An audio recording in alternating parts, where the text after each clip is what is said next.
Arts Weekly, celebrating regional expression, performance, and creativity, is brought to you in part by the Edward D. and Ione Auer Foundation, the Ian and Mimi Rowland Foundation, the family of Dr. Christopher and Kirsten LaSalle, and the support of viewers like you. Thank you.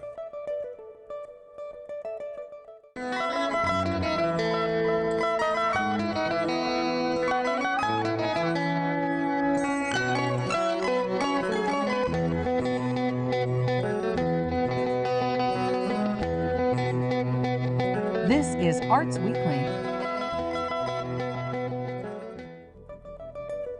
Arts Weekly is produced in cooperation with the College of Visual and Performing Arts at IPFW, offering degrees in fine arts, music, theater, and visual communication and design.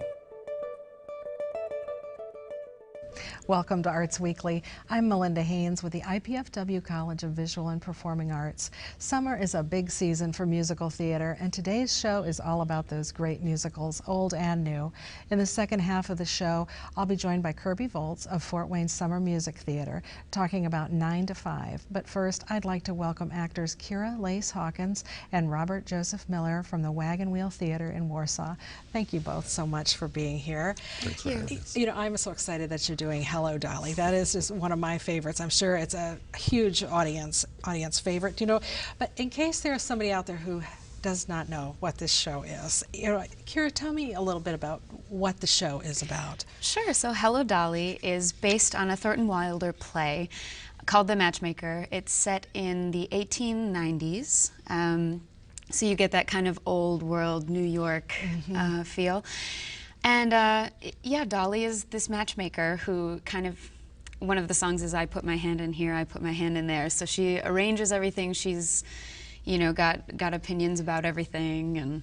And it's kind of her journey to get back to a life where she's living with somebody else. She's a widow and has grown tired of that. And so it's her journey to find a new partner.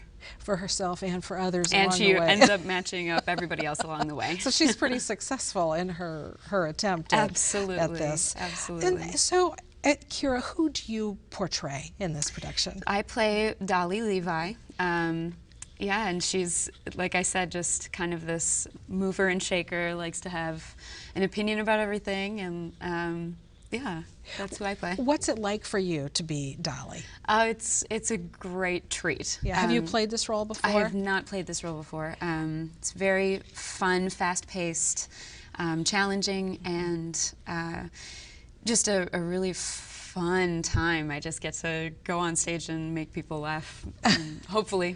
Well, and there's a lot of music in this song. I mean, you absolutely have lots of songs that you're in, so that's got to be fun and challenging at the same time. It's great. Lots of things people would recognize as well. Right. So. And Bob, you're Horace Vandergelder. Yes. Yeah. The well-known $500,000. Yeah, and yeah, well, that's funny.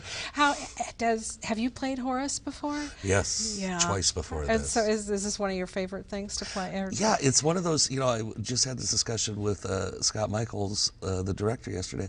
This is one of those shows that is so fun to do, and you forget what it takes. You know, you do shows in your career, and there's time in between. And when you're doing it, you're going, wow, this is such a good show. It's well written. There's not a wasted moment. It has plenty of laughs. Everything in it is pertinent. Every song is something you can hum. And it's just, you just sit there, you kind of sit back and you're amazed at, because some shows are not as strong, but this is just really just a great war horse is what we call the old ones. And this is probably one of my all-time favorites of the war horses. So. Well, and because so many people are familiar with the show, either from seeing a stage production or the, you know, lush movie, you know, musical that was made, I think that you know those pieces and you know they've got to come out just right, and people love to sing them. There's probably people you can probably hear in the audience, I would imagine, singing along. They'll call you when you mess up. So what's it like to be Horace? I mean, are you like Horace at all? I hope not.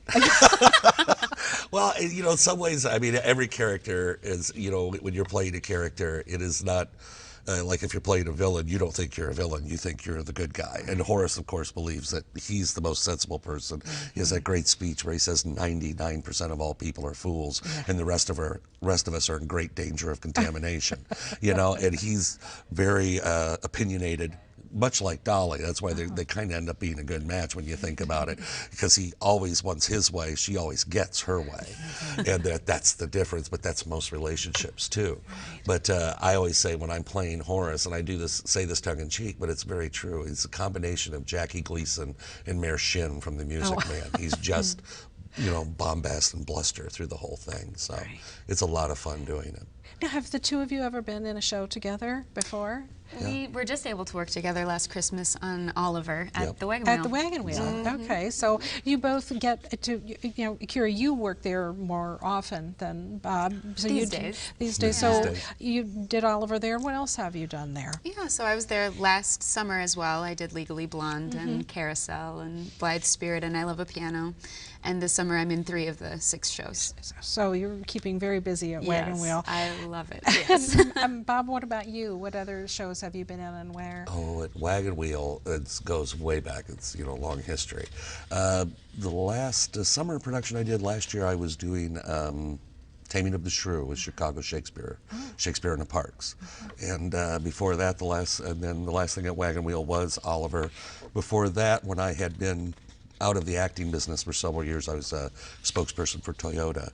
When I decided to come back, I called Wagon Wheel because I had an audition. That's one of those actor things, you audition. And I needed a little brush up, and I called and said, I'd like to come in and audition. And they said, oh, you don't need to. We want you to play Edna in Hairspray. And I'm like, I have not been on stage in 6 years. You want to put me in a dress? And but that was a lot of fun. And those are my most recent stuff. But I go all the way back to Brigadoon, Titanic, and everything. So it's they all run together. Do you like doing musicals? You know, more than, you know, dramas? I trained to do drama. Musicals pay. We'll just be honest. You know, if you're an actor, you know this too. It's, you know, it's I love to do Shakespeare, but Shakespeare doesn't. You don't make a lot of money at Shakespeare, and musicals are fun. I mean, you have a good time doing a musical. Dramas can really play mind games with you when you're really into, you know, a really deep dramatic piece. But musicals, it's always a lot of fun doing them. So and that's what they have this summer at Wagon Wheel, aren't they all? Musicals? Yep, most time the summer season is mostly comprised of 5 musicals and 1 straight play. So what has been the season, or what's coming up still at Wagon Wheel? Yeah, well, we finished Shrek, which was a blast, and then we just closed 9 to 5. And then coming up after Hello Dolly, we have Wedding Singer, based on the movie, the Adam Sandler and Drew Barrymore movie. And then The Nerd is the play this year, which is a very funny comedy. And then we're ending with Forever Plaid, which is a great show. Yeah, big crowd pleasing. Now, where are you from originally, and how did you end up at Wagon Wheel? Yeah, well, this is a great story. I'm originally from Minnesota and worked in that area, and I married a man from North Manchester, not very far. Indiana, not very far. And we decided after we got married to move to North Manchester, and we kind of started a coffee shop. You know, it was one of those we're young, why not kind of a thing. And my mother-in-law worked with Wabash Area Community Theater. And actually they were doing Hello Dolly, and so I auditioned for that and got to play Irene Malloy with my mother-in-law playing Dolly. Oh, fun! Yeah. But Roy Hine directed that production, and he also worked at Wagon Wheel. So once I was able to work with him there, I was able to plug in at Wagon Wheel after that. That's great. So you've been there for several years then, several seasons? Yeah, since 2007. Oh, great, great. And Bob, what about you? Where are you from? And I am originally from Elkhart, live there again now. I work out of Chicago as an actor. My history at Wagon Wheel goes back to 1991, so it's 22 years off and on. And let me see, it's kind of funny because I directed your mother-in-law the year after you did that down at Wabash. So it's like, this is home. I mean, if you've moved here later in life, but I, you know, as a young person, used to go to the Wagon Wheel Theater when the flaps in the building still opened and it was screened. There wasn't air conditioning. Well, and Wagon Wheel has been around, what, 58, 60 years? Or, you know, coming up there. So you know, lots of changes over there over the years. And I think one of the things that I think makes it unique is the stage is in the round. So tell me a little bit about how that is to work on a stage like that. You know, I remember the first time I went to see a show at Wagon Wheel, and it was Anything Goes, and which I know is a huge dance show, and I came in, you know, I'd had a theater background, but hadn't seen much in the round, and I thought, how are they going to put this up? I had no idea. And it's just astounding and amazing how you feel as an audience member. The slogan is, you're never more than 10 rows away from center stage. So you just feel a part of the production as it's going on. It's very exciting to be so close to the actors. And as a performer, I think it's also really great to be able to play off the energy of the audience. And it also forces you to be creative about kind of how you put up the show. So it's never a copy of what Broadway did or anything like that. It's your own unique production. Yeah. We're forced to make creative choices. Well, I think as an audience member, that's wonderful to be so close. Because it's very different. You know, you might go to Broadway or a big Chicago theater and be all the way up at the end and not have nearly that sort of intimate experience of getting to see the whites of the actors' eyes. Absolutely. You know, Bob, you were telling me earlier about the beginnings of Wagon Wheel, and tell me a little bit about that early history that you remember about some of the early founding actors. One of the founding members, I mean, it goes back to, Wagon Wheel was originally just a depression, and it's still in the same spot. But it was, they used to call it a hole in the ground, because it was a hole in the ground with a tent over it. It was a bunch of student theater kids who got together, and one of them went on to some notoriety, McLean Stevenson, Colonel Blake on MASH. His younger sister, Ann Whitney, still performs at Wagon Wheel periodically, and I've been fortunate enough to work with several times. She adopted my daughter as her adopted granddaughter, and she is just wonderful, and she's considered the grande dame of Chicago theater. If you go see Driving Miss Daisy in Chicago, you're going to see Ann Whitney.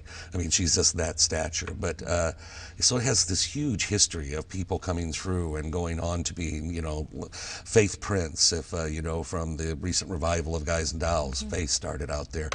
Brian D.R.C. James, who played Shrek on Broadway and has a Tony nomination for Titanic as the Cole Stoker, started out at Wagon Wheel. Greg Edelman, Tony winner from 1776, I think, started out at Wagon Wheel. I mean, it's their slogan, I think, still is, see the stars of tomorrow today, because the theater has a rich history of bringing people on. That's very exciting. It's kind of like going to a minor league baseball game, and you never know what you're going to see and who's going to come up. We're very lucky to work with them. Right. Now, you were just telling me earlier that it's now a nonprofit organization, and so there are these summer shows, but then there are also some other events that go on through the year. So they just switched in 2011 to a nonprofit, so they're really ramping up their educational programs, and there's lots of opportunities for kids to put on some really high quality productions and learn in the theater environment. That's great. Okay, so the details on Hello Dolly. We run through the 13th. Okay. Yeah. Shows just about every night. Is it 8 o'clock generally? Generally 8 o'clock, some 7 o'clock shows. Okay, okay, and I think the information is up on our screen but you could get the information on the website or by calling for the tickets. Yeah. Great, well, thank you both so much for being here. It's been great, and break a leg on the show. Thanks so much. Thank you. While we get ready for our next segment, please take a minute to view our performance calendar of what's coming up in our area. You also can follow us on Facebook, Twitter, and YouTube. We'll be right back with Kirby Volz to hear all about 9 to 5.